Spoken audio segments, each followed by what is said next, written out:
सोचिए, अगर कोई देश अपना ही कानून तोड़कर अपने दुश्मन को हथियार बेच दे और फिर उस पैसे से एक गुप्त युद्ध को फंड करे, तो आप क्या कहेंगे? देशभक्ति या धोखा? ये कोई फिल्म नहीं, ये असली कहानी है। ईरान कांट्रा अफेयर, जिसने 1980 में अमेरिका की राजनीति को हिला दिया था। साल 1986 एक खबर आती है लेबनान के एक छोटे से अखबार से, और अचानक पूरी दुनिया में हड़कंप मच जाता है, क्योंकि इस बार आरोप किसी छोटे अधिकारी पर नहीं था, सीधे अमेरिका के राष्ट्रपति पर था, रोनाल्ड रीगन। लेकिन सवाल ये है, आखिर ऐसा क्या हुआ था जो अमेरिका जैसे ताकतवर देश को अपने ही लोगों के सामने शर्मिंदा होना पड़ा?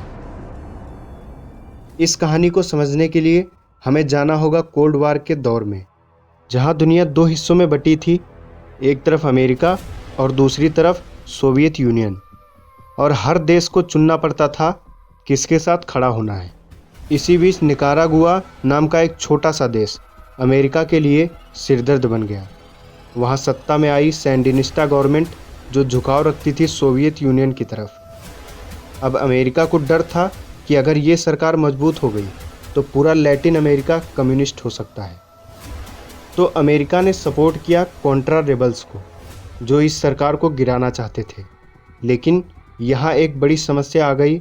अमेरिकी कांग्रेस ने पास कर दिया बोलैंड अमेंडमेंट, जिसमें साफ लिखा था कॉन्ट्रा विद्रोहियों को पैसा या हथियार नहीं दिए जाएंगे। अब राष्ट्रपति की टीम के सामने सवाल था, अगर कानून मना कर रहा है तो क्या किया जाए? और तभी दूसरी समस्या भी सामने आई। लेबनान में ईरान समर्थित आतंकवादी समूहों ने कई अमेरिकी नागरिकों को बंधक बना लिया। अब अमेरिका चाहता था किसी भी तरह उन बंधकों को छुड़ाया जाए, लेकिन सीधे ईरान से बात करना राजनीतिक रूप से बहुत रिस्की था, क्योंकि उस समय ईरान अमेरिका का दुश्मन था। अब यहाँ से शुरू होता है सबसे खतरनाक हिस्सा। व्हाइट हाउस के कुछ अधिकारियों ने एक गुप्त प्लान बनाया। अमेरिका ईरान को हथियार बेचेगा, बदले में बंधकों की रिहाई होगी, और जो पैसा आएगा उसे सीक्रेटली कॉन्ट्रा विद्रोहियों को दे दिया जाएगा। मतलब दुश्मन से डील, कानून का उल्लंघन और सीक्रेट फंडिंग, तीनों एक साथ। ये ऑपरेशन क्विकली शुरू हुआ। हथियार भेजे गए, पैसा ट्रांसफ़र हुआ, और इसी पूरी योजना को संभाल रहा था एक खास अधिकारी, ओलिवर नॉर्थ, जो नेशनल सिक्योरिटी काउंसिल का हिस्सा था। सब कुछ स्मूथली चल रहा था, लेकिन हर सीक्रेट हमेशा सीक्रेट नहीं रहता। नवंबर 1986 लेबनान का अखबार अल सिरा ने इस पूरी डील को एक्सपोज कर दिया, और बस यहीं से शुरू हुआ तूफान। अमेरिका में जांच शुरू हो गई, टीवी पर लाइव हियरिंग होने लगी। लोग शौक में थे, क्या उनकी सरकार उनसे झूठ बोल रही थी? अब सबकी नज़र थी राष्ट्रपति पर, रोनाल्ड रीगन पर। पहले उन्होंने कहा हथियार की कोई डील नहीं हुई, लेकिन जैसे जैसे सबूत सामने आए उन्हें अपना बयान बदलना पड़ा, और टीवी पर आकर मानना पड़ा कि हथियारों का सौदा हुआ था। इस स्कैंडल के बाद कई अधिकारियों पर केस चले। ओलिवर नॉर्थ को दोषी ठहराया गया।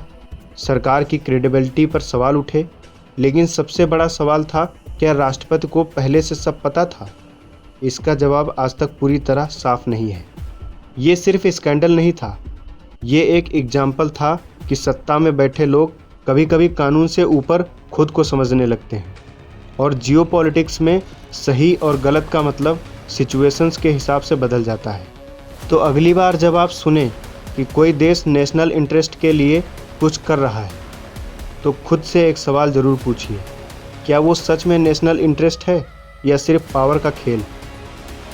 क्या आपको लगता है कि आज भी ऐसे सीक्रेट डील्स होती हैं? क्या सरकारों पर पूरी तरह भरोसा किया जा सकता है? कमेंट में ज़रूर बताएं, और ऐसी जानकारियों के लिए मेरे चैनल को सब्सक्राइब करें। वीडियो अच्छे लगे तो दोस्तों तक शेयर जरूर करें। धन्यवाद। मिलते हैं नेक्स्ट वीडियो में। बने रहें सूर्य भाई के साथ।